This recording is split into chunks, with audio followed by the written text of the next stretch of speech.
है मैं मनोज। देखिए, अब ऑफिशियली सूचना हम आपको दे रहे हैं क्योंकि तमाम दरभंगा मिथिलांचल वासियों को यहाँ आना है और दरभंगा डीएम राजीव रौशन 4 दिनों से इस स्थल को कैसे सामान्य बनाते हुए दरभंगा में एम्स निर्माण को लेकर के, शिलान्यास को लेकर के एक बड़ी चुनौती थी इस क्षेत्र में कार्यक्रम को आयोजित करना, और 4 दिन से आप लगे हुए हैं दिन रात स्थल। किस तरह हुआ ये चयन और किसे?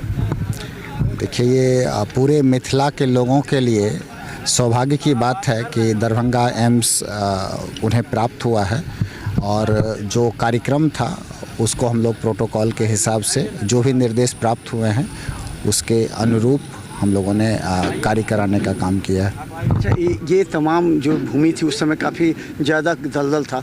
कितने विभागों की टीम को आपने लगाया है जो इस कार्य को सफल करता है? कितने हेलीपैड भी बने? चुनौतियाँ कुछ थी, बट चुनौतियों से हम लोगों ने सही तरीके से उसका समाधान निकालते हुए, और जिला प्रशासन के साथ साथ कई सारे विभाग जो उसकी टीम लगी हुई है, भवन निर्माण विभाग के लोग हैं, रोड के लोग लगे हुए हैं, तो सब लोगों ने जो भी दिशा निर्देश प्राप्त हुआ उसके अकॉर्डिंगली इंफ्रास्ट्रक्चर डेवलप करने का काम किया है। अच्छा, लोगों के आने की किस तरह व्यवस्था की गई? तो कि मेन बैरिकेटेड कई जगह लगे हुए हैं, तो लोग ज़्यादा से ज़्यादा इस कार्यक्रम में पहुँचना चाहते हैं, तो वो संवाद नहीं पड़ती। ये कौन ऑथराइज होगा, किधर से आना, कैसे?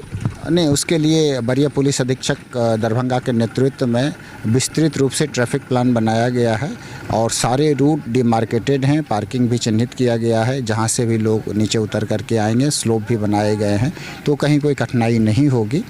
इस कार्यक्रम में जितने भी लोग अधिक से अधिक संख्या में आएँ, हम लोग उसके लिए सारी व्यवस्था जो आवश्यक है उसको पूरा करके रखें। कितने हेलीपैड बनाए गए हैं? अभी हम लोगों ने 6 हेलीपैड यहाँ पर निर्माण किया है।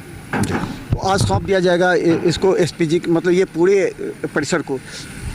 डेफिनेटली जो इसका सुरक्षा प्रोटोकॉल है उसके हिसाब से सारी कार्रवाई होगी। मुख्यमंत्री का कार्यक्रम है नहीं, जो भी कार्यक्रम रहेगा, अभी जो भी कंफर्म कोई कार्यक्रम आएगा तो वो हम आप लोगों को बताएंगे। अभी कोई कार्यक्रम कंफर्म। दरभंगा डीएम राजीव रौशन, जिनकी बहुत बड़ी योगदान है, जब भी दरभंगा एम्स का जो इतिहास लिखा जाएगा उसमें किस तरह इन्होंने काम किया, कैसे इन्होंने इस क्षेत्र का जो है वो ज़मीन को लेकर के कैसे कैसे मुआवजा दिलाई, कैसे इस रिपोर्ट पूरा जो है पीएमओ से लेकर के सीएमओ तक, यानी कि सीएमओ तक इस पूरे प्रोजेक्ट को लेकर के उन्होंने किया। दरभंगा डीएम राजीव रौशन का भी निश्चित तौर पर एक चर्चा रहेगी पूरे क्षेत्र में, क्योंकि उन्होंने डीएम के रूप में काफ़ी ज़्यादा इस क्षेत्र को न सिर्फ विकास करने के लिए, अगर दरभंगा में एम्स बना शोभन में, तो उसमें राजीव रौशन की भी एक भूमिका और इनका जो एक सहायता है तमाम जनता के लिए वो सराहनीय रहेगा। तो देखते रहिए बिहार में न्यूज़, यूट्यूब में भी सब्सक्राइब कीजिए। धन्यवाद।